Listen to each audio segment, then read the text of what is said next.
In a previous video, I've said that I don't agree with Mr. Cyrus Annan on this religious tension conversation topic. And this is my first time I think I don't agree with Mr. Cyrus Annan about a conversation or a topic. Yeah, Mr. Cyrus Annan is one of the people that I really like his content and what he does and what he stands for. I mean, fighting for the growth and development of this country and nation building, right? I agree with him with most of the things he preaches and with most of the things he stands for and against. But I think this is the first time I don't agree with him, and I'm saying it again.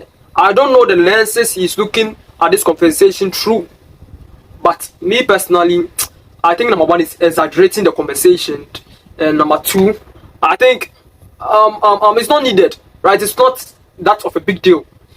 As I explained in my previous video, that Ghana is different, right? We understand that Nigeria, Burkina Faso, and most neighboring countries have a problem with this religious fights and tension in their countries, right? Where Christians and Muslims and other religious groups are fighting themselves and killing themselves because they can't stay together in peace and harmony. But Ghana, for the longest of time, have proven that we are different. Christians, Muslims, and traditionalists in this country have lived together in peace and harmony for the longest of time. Not only religious groups, but tribal groups too. We've lived in peace and harmony for the longest of time. And even political groups in this country has also lived in peace and harmony for the longest of time. It's we say Ghanaians, the people of Ghana, we are peaceful people. And this is one of those things. I say, hey, boy, it will just die out. And we are sure that big deal, Mr. Cyrus Annan. It will just die out. It's one of those things. Yeah, for the longest of time, when I'm in business better, but if you are pushing a narrative, say, oh, yeah, share the cost for Nigeria, share the cost for Burkina Faso, I understand where you're coming from, but I don't know if you also get my point. Say, Ghana, we are different. Ghanaians are different, and the way we live our lives, our way of life, our culture, in terms of peace and harmony, stay together and tolerating other people's religious beliefs and their idea and ideology and all that. We've received a lot of praises from other foreign nationals, not only our neighboring country people, but people from all over the world, saying Ghana is one of the peaceful countries when it comes to religious groups tolerating each other. Mr. Cyrus Annan, you've done 3 or more videos about this whole conversation, and so far, where you are directing or your POV, as I've said earlier, I don't agree with you, and it's because of where your POV of this whole topic. You've invited the prophet who allegedly insulted Prophet Muhammad of Islam or of the Muslims, right? You've invited him to come sit down and have a conversation with him of how he was treated in the police station and all that. In my previous video, I said that I don't condone, or I don't I condemn the Muslim member or Muslim slapping him from behind and once he's in handcuffs and all that. But you doubling down after all the videos you've done about this conversation and inviting that prophet, I think you're taking it to the extreme. You're exaggerating this whole conversation. I believe you should have invited the prophet and the Muslim preacher, right, or the man who slapped the prophet to come sit down at the table and you should have a conversation together. But you inviting only the prophet and pushing this narrative, bro, Mr. Cyrus Annan, honestly, I think you are tilting to the wrong direction. You've done a video about about His Excellency President John Dramani Mahama addressing the nation about this whole religious tension, and we are here to react to it. I go by the name Niama, and this is Ghana First. If today's your first time coming across this content and you find value in it, please hit the subscribe button, like and share the video, hit on the bell notification icon so you'll be notified anytime I drop a video. Come to the comment section, let's vibe, come share your opinion and your suggestion. Let's jump right into today's story. You're welcome back to our platform. Ladies and gentlemen, my name is Cyrus and this is Tuntum Network in Accra, Ghana. Yesterday, the President of Ghana finally decided to meet the religious leaders of our country, but Christian religious leaders, in a Christian event, because of the tensions that nearly triggered something we have never experienced in this country. So it was a Christian event. It's about the issue of the utterances of a Muslim imam in Ghana who was caught on tape teaching his listeners to literally kill anyone who will insult their prophet, Muhammad, which somehow led to the arrest of a Christian pastor by name Apostle Daniel J.Y. Ejay, which till this day we don't know why. Mr. Sosanan, you said till this day you don't know why they arrested that prophet. I think you are not being fair to the Muslims or to the Islamic group. We all condemned what the Muslim preacher did by telling his listeners or his followers that you guys should literally kill people who disrespect or insult your prophet. We all condemn it. Right? And I'm paying they say arresting him, and they arrested him so. But over catch him, Mr. Sosanan, catch him and say, and I'll catch him Ghana for to date. You don't know why they arrested that prophet. I think you are not being fair. You are being biased. Honestly speaking, you are being biased because it also came out. We later found out that what the preacher said was in response to what that prophet said. What the Muslim preacher said that they should kill anybody. It was a response to what the prophet, the God's general, said, insulting what Prophet Muhammad, disrespecting Prophet Muhammad and what in the Islamic religion. The videos are there. The videos are on the socials. I believe you've seen the video. You can't say Mr. Sosanan to date. You've even invited the prophet. I didn't watch all the video, but I believe you asked the prophet what led to his arrest. What, right? According or relating to this whole conversation. And I believe that can say this in the arrest him. It's all said to date. You don't know the reason they arrested the prophet. I think you are being biased. You are not being fair to the Muslims, right? And I don't know. I'm saying it again. I don't know the lens you are looking it through, but it is what it is. Let's continue. I'm referring to the pastor who got slapped from behind by a Muslim while in handcuffs in police custody at the National Police Headquarters, ladies and gentlemen. All this has happened. So, the president met the clergy of the Assemblies of God, one of Ghana's biggest church, at an Assemblies of God ceremony in Gomuafete, where the church leaders and ministers and branch delegates met in the central region of Ghana. Now, this was a church event. Don't forget this. And not necessarily an interreligious summit to meet the president. No. A church event. Now, the president spoke about the incident of the slapping of Apostle Ejay. And all he said, ladies and gentlemen, was, it was unfortunate. Just take a listen. Recent developments involving a pastor and an imam have reminded us that Ghana's tradition of religious tolerance cannot be taken for granted. Right. Comments attributed to both religious figures as well as the reported physical assault that subsequently occurred were deeply unfortunate. It was unfortunate, the president said. A Ghanaian citizen invited by the CID office at the police headquarters ends up being surrounded by Muslim clerics and is assaulted in camera in the police building. Mr. Sosanan, again, I think you are being unfair to the Muslims. If you should say a Ghanaian citizen is being assaulted by Muslim clerics, like that line, that statement, I think you are being unfair because those Muslim clerics too are also Ghanaian citizens. They are also Ghanaian citizens. Once again, you are being unfair to them. Building, the headquarters, and the only thing the president had to say was, it was unfortunate. How about the rule of law actually being implemented? How about justice and not leaving room for a similar future occurrence, ladies and gentlemen? It's unfortunate, he said, the president. Then the president also said this, and I want you to please pay attention to his words. Just look at this video. Religious conviction must never become religious provocation. Disagreements must never descend into hatred, intimidation, or assault. No one honors God by insulting another person's faith.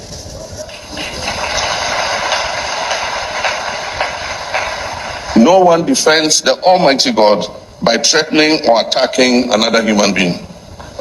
God does not need violence committed in his name.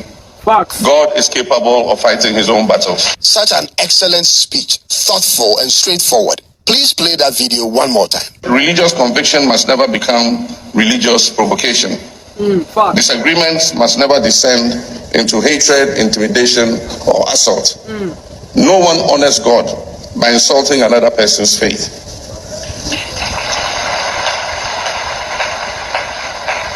No one defends the Almighty God by threatening or attacking another human being. Facts. God does not need violence committed in his name. God is capable of fighting his own battles. Wow. Wow. The president actually said this, ladies and gentlemen. But guess what? So that was an excellent speech by the president addressing this whole conversation. In my opinion, Matmas, yeah, we all understand. Say you can't defend God or Allah by assaulting somebody because the person is in disagreement with your religion or whatever, right? You can't assault them or intimidate them or use that as a warrant to hate them. Matmas, we all understand. Matmas, but then you can't what predict or you can't tell someone how the person should behave when you poke at them or when you trigger them. What must say? Yeah, say meeting baby na me encounter be come here. You can't tell me say because you pinch me and I should also pinch you. No, you can't tell me how I should react to how you treat me or how you poke me or you annoy me. No. What must say? Yeah. We all understand say that's also a thing. Oh, it is a Christians are not insulting Muslims. I don't believe say Muslims would also assault or also try to intimidate Christians. No, I don't think that will happen. Say papa ankoka chireda, say chireda ankoka papa enje chiredo say then say abeno mubunu. What must say? Yeah. But if you don't go and wake up the sleeping lion, the sleeping lion is not going to attack you. It's Mr. Christians, we should stop insulting Muslims. Vice versa, Muslims don't insult Christians.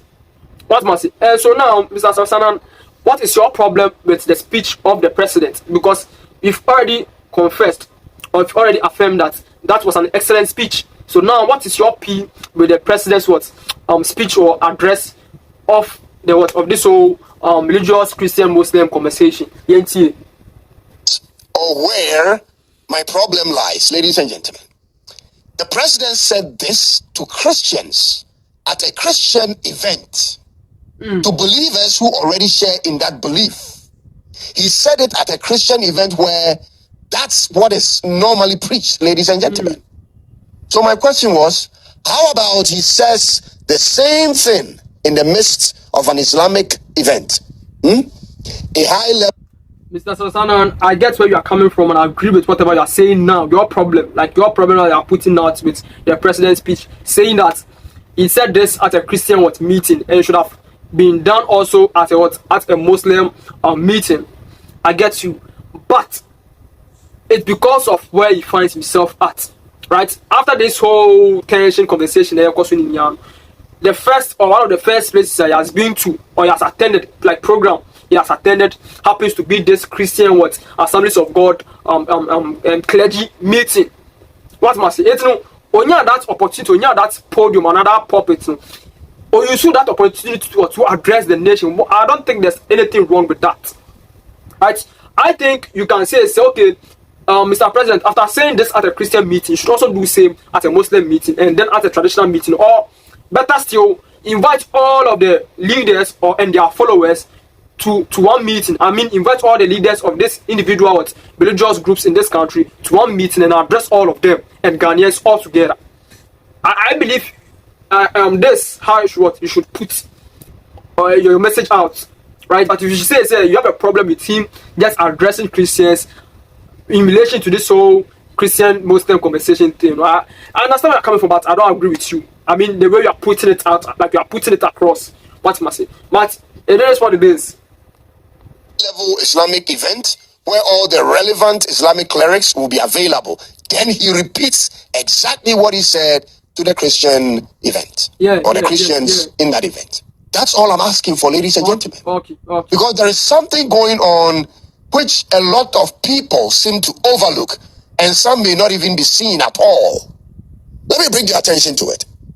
When you watch the videos from when we met the IGP of the Ghana police, when the pastor got slapped last week, when you watch and listen to the speeches of the IGP and the president's special envoy to interfaith issues, and watch this video of the president meeting the church or Christian clergy, one message runs throughout all the government speeches so far.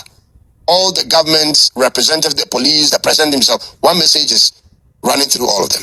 Elvis Efriye Ankara, who represented the president at the police headquarters, the IGP, in their addresses at the meeting, at the headquarters, used Christian Bible verses to remind Christians, Ghanaian Christians, of how we are supposed to live in peace with all men and obey the laws of the country and all of that. That's what they are all doing. They are quick to remind Christians of those scriptures in our Bible, our Christian Bible, of how to live in peace with one another. The president of Ghana also speaks to the Assemblies of God clergy and uses the same narrative from the Bible. But in all of that, ladies and gentlemen, none of them, whether the president, the IGP, whoever, remembers to quote from the Quran on whether or not Ghanaian Muslims are commanded to respect authority and the rule of law and live in peace with people who do not share in their religious beliefs. None of that is spoken of.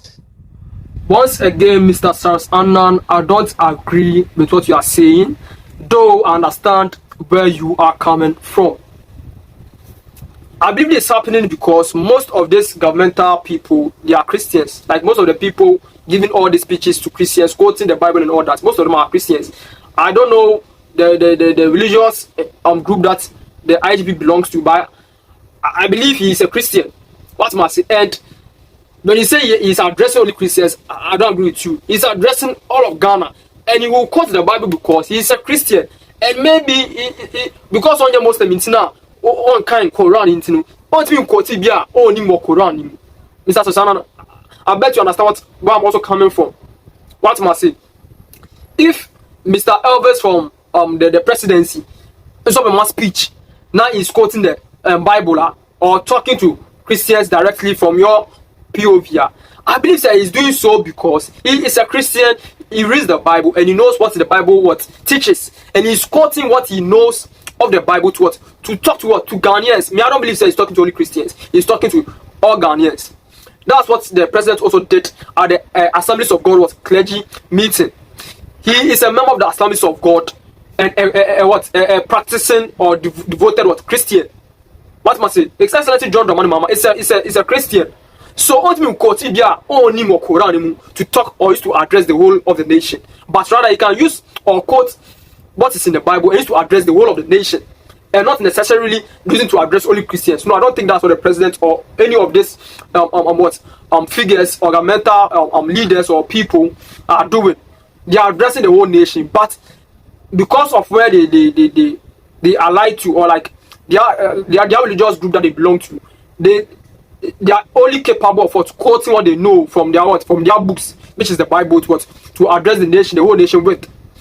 And I think the chief imam of Ghana has already done all the heavy lifting and the parts of the Muslims. Mr. Cyrus Annan, if you have a plea with what the governmental positions are doing, and I think you should also have a problem with you should also have a problem that non-Christian authority or leader has come out to address the situation. Yeah, I don't know whether there has been one, but me personally, I haven't seen any Christian, like big Christian figure or leader or personality come out, I mean prophet or whatever, come out to address this conversation. But during the whole tension and the whole brouhaha, the chief imam of the Muslims came out with a press through his spokesperson and said that, yo, Muslims, we should try as much as possible to stay together with Christians and any other religious group in peace and harmony. So I believe on the part of our leaders addressing the Muslim or the Islam in Ghana, I think the chief imam of Ghana has already done that job, and I don't see the need like there's a need for the president to also what, do that in the Islamic part or the Muslim part, or even so, better still, invite everybody. I mean, Christians, Muslims, and the traditionalists at one meeting and what address all of them together. What must say? There's a need for that, but I don't see like so on yeah. If the president yeah, I don't see says any big deal because why like what must why but what they also. Just take your time and watch the videos, all that has gone on, and see for yourself what I'm talking about. Same narrative. Every opportunity they have to speak to Ghanaians is directed at Christians and our Bible verses, and none of Islamic verses are mentioned. Ladies and gentlemen, I like the president of Ghana, President John Dramani Mahama. I like him so much. Like I always say, I believe he has managed Ghana better economically than the former president. I feel he is a man of peace by the way he speaks and conducts himself. Facts. His openness to meeting everyone and his respect towards people in general is something I learn a lot from afar. But at this point, ladies and gentlemen, I'm not sure whether to trust his intentions with the way things are happening or going about when it comes to 3 different incidents currently ongoing in Ghana. The first has to do with his acceptance of an Islamic banking system in Ghana. Wow, interesting. Should there be a Christian banking system in Ghana too? And other religious banking systems in Ghana too? The second is the introduction of the Arabic language in Ghanaian public schools, which will eventually allow government to import more foreign Arabic teachers into this country. That is a problem.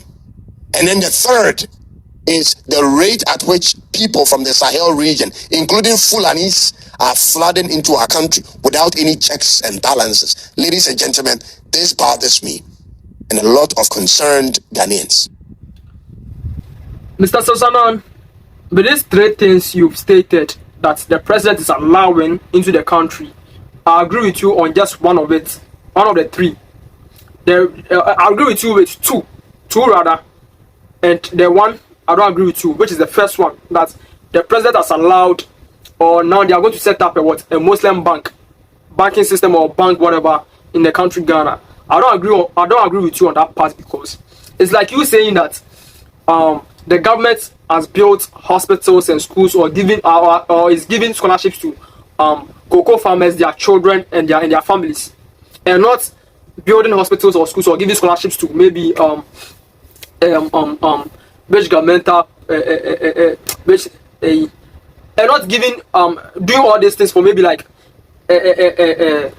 traders. What must say? I don't know if you get my point. Basically, what I'm trying to say is, it's like I believe we have a banking system or a bank for women, like right? There's something like that in the country, yeah, right? And you say that why do we have this for women and we don't have this for men?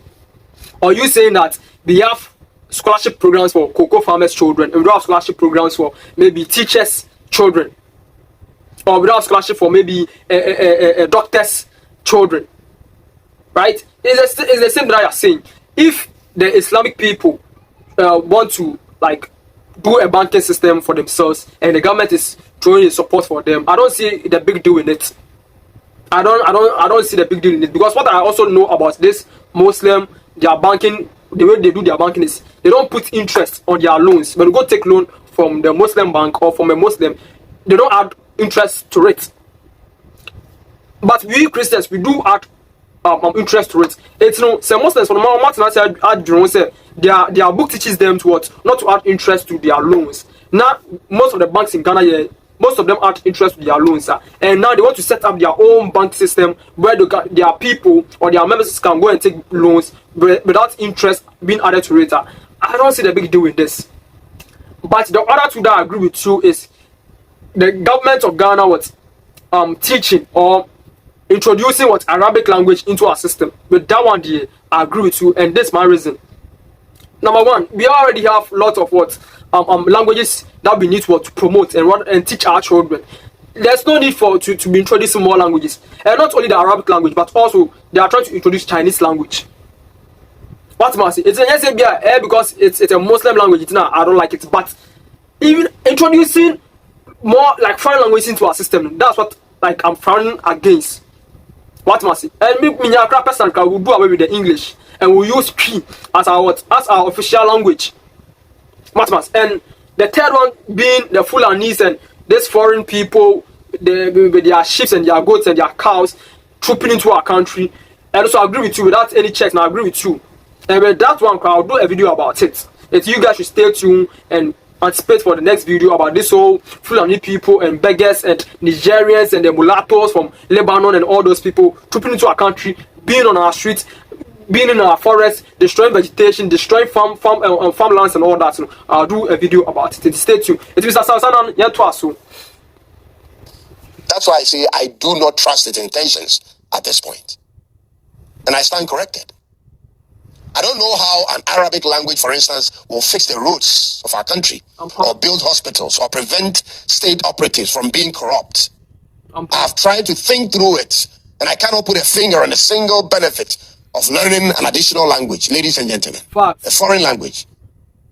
But this is happening under John Dramani Mahama's watch. Ladies and gentlemen, when the president of Ghana said, God does not need any man to fight his battles for him, it resonated with me. I said, yes, yes, yes. This message needs to reach the ears of every Ghanaian, no matter the religion they belong to. I said, yes. But I just wished he was saying it at an event that had all the religious clergies, including Islamic religious clergies, in attendance. That's what I wish for. Yeah, and with this I agree with you. Do you see the difference, ladies and gentlemen? Yeah, supposing you put your problem in this manner, or you brought it out in this form, I agree with you. But earlier you were like, why did you just do it at a Christian meeting and not in a Muslim meeting? And that's what I explained earlier, that is because that was an opportunity. Like that meeting was one of the meetings he has attended and used that opportunity to address the nation. And there's nothing wrong with that. But I'll continue. Saying this to Christians is our bread and butter, ladies and gentlemen. So how about he said it to the rest of all the other religious in the country? Yeah, how about that, Mr. President? And I wish he wasn't just saying it and leaving it there. I wish he was going to follow that up by saying that the laws of Ghana will be fully activated, exercised. Right. But anyone who engages in any act that goes contrary to it, I wish he could also add this to it. It is the laws that needs to work, and not merely feeling remorseful for any incident. Ladies and gentlemen, when you look around the sub-region and see the kind of problems other countries are facing, you should know that nothing relating to this issue should be swept under a rug. Nothing. Never. Nigeria is constantly on fire. Mali is under serious pressure. Burkina Faso is fighting tooth and nail, both domestically and externally, because of these same ideologies. Niger is just another issue altogether. And everything shows, ladies and gentlemen, these same ideas, these same ideologies, religious ideologies, want to transport itself into this country. Therefore, being apologetic would mean nothing in the face of these coming issues, ladies and gentlemen. Being nice and receptive will only embolden the actions of these people pursuing these ideologies. So, Mr. Samsanan, again, understand where you are coming from, and I've explained your POV and the reason why I don't agree with you on this conversation in my previous video, and I don't know if I've already explained it in this video too yet, but I'm going to hammer on it again, once again. And that's what I think. For the longest of time, Ghanaians have proven that religious tension, tribal tension, political tension is not a problem for us in the longest of time. And we are different. I don't prejudice. I like to experience things and people for my own self and then pass my own judgments. And I believe if all Ghanaians should also do the same, we will continue to stay together in peace and harmony for hundreds or for centuries to come, as Muslims and Christians and traditionalists and different tribes and different political groups and ideologies in this country. Again, yeah, we've seen that Nigeria is on fire with this problem, Burkina Faso is on fire with this problem, Niger, whatever, Mali is on fire with this problem. But when these people started having this problem, and then it's been like more than a decade now that all of these individual countries have had this problem, and never have I witnessed or seen on the internet or in our media space that such a thing is happening in Ghana here. And with that, we've received a lot of praises all over around the world from foreign nationals that this thing that Ghanaians portray, like this way of life, that we are able to stay together in peace and harmony with and tolerate each other's religious groups and ideas, is beautiful. It's positive, it's nice, and it's different. It's one in a million. It's rare, right?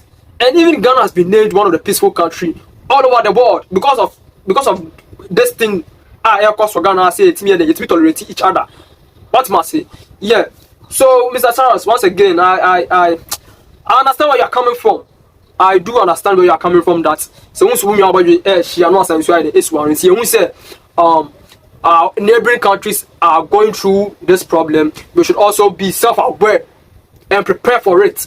What must I understand where you're coming from, but I think I'm saying it again. You are exaggerating this conversation too much. I think you are being unfair to the Muslims.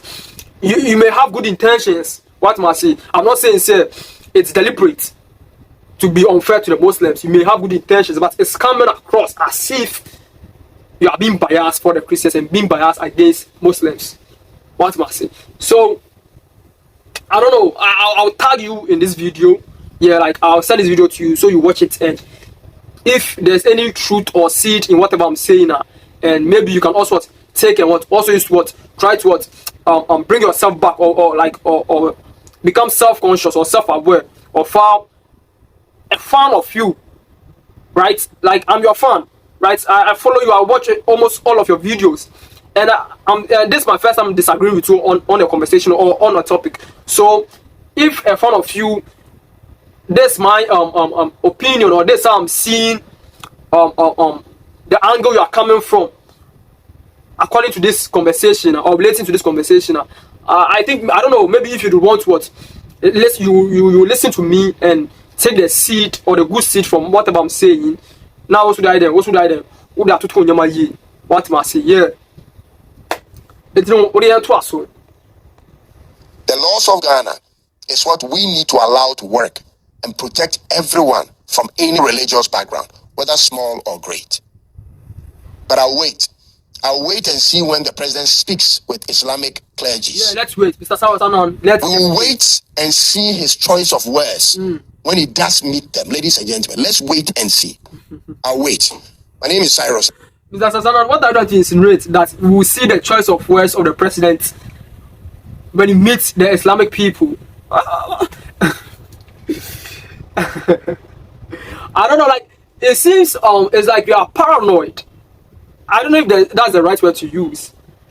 It seems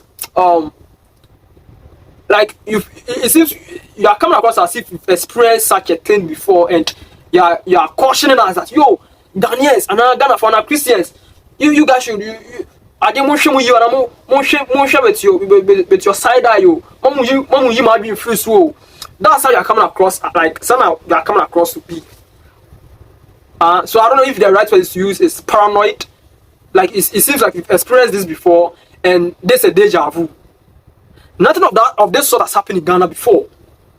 Nothing of this sort. Say there's a religious tension between Christians and Muslims. Nothing of this sort has happened before, and I don't believe it's going to happen in Ghana yet before. See, it's always what fighting. And so obi no plan nyonko like a man but they are still able to live in peace and harmony. It's definitely once you different religious groups, different tribal groups, different political groups in this country, definitely we have some disagreements and misunderstanding and all that. But I don't think, and for the longest of time, our forefathers and Ghanaians have proven that we are not that kind of people. We don't just fight people because they are different from us, because they have different religious ideology or political ideology or tribal ideology. No, Ghanaians have proven for the longest of time. So I don't think it's going to happen, Mr. Sarosanan. I don't think this is going to happen. Once again, I don't know the POV you are watching this from, but it seems you are paranoid. this is more of like a deja vu for you, and you are questioning Ghanaians, and I don't think it's needed. Yeah, I don't think it's needed, honestly speaking. What must I say? So you let's just wait. If the president meets the Islamic clergy or their people, we will see what we will say. And it's a president one can hear and one address the situation, and I'm coming here. I'll be the person who will come here to come and say, oh, president one in here. Or can hear so I'll be the same person come and say it. And subsequently say BC now say what the whole kind of the question you are questioning us. I'll come and give you your flowers. I'll come and say and now you questioned us some time ago. Say and since what near in that side and thanks for watching till the end. Help us reach as many people as possible. Subscribe if you haven't, and like and share. I'll see you in the next one. It is bye-bye for now. So audience from my people, do remember to go hit on Tuntum Network. This is the only first time I'm disagreeing with him on a topic or conversation, but most of the things he says I agree with him. And I agree with him because he is on the front lines. He's one of the few people on the front lines fighting for nation development in this country, Ghana. Fighting for nation building. Fighting against corruption amongst our politicians and the people. Fighting against our unpatriotic lifestyle or way of living towards what nation building. And I agree with him with most of the things. I support and I even share. I react to most of the videos he does on the internet, on the social. So do remember or do what, go hit on the subscribe button of Tuntum Network. Like and share his video. Go into the comment section and comment. Share your opinion and your suggestion. You can, after doing that, come here too. Come to my channel, my YouTube channel, and come hit on the subscribe button. Like and share the video too. What must I say? Yeah. So I go by the name Ni Ama, and this is Ghana First. Hope to catch you on the next episode. I'm out. Peace out.